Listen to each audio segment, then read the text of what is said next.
சொல்ல என்னை தூண்டுகிறாய்.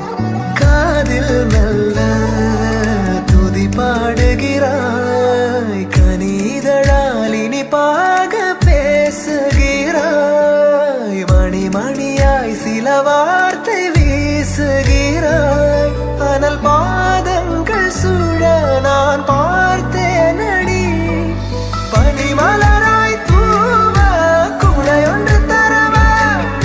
நீ எனக்குள் சேர விடை தரவா, விடை தரவா, விடை ஒன்று தரவா. அதை பார்வைகளால்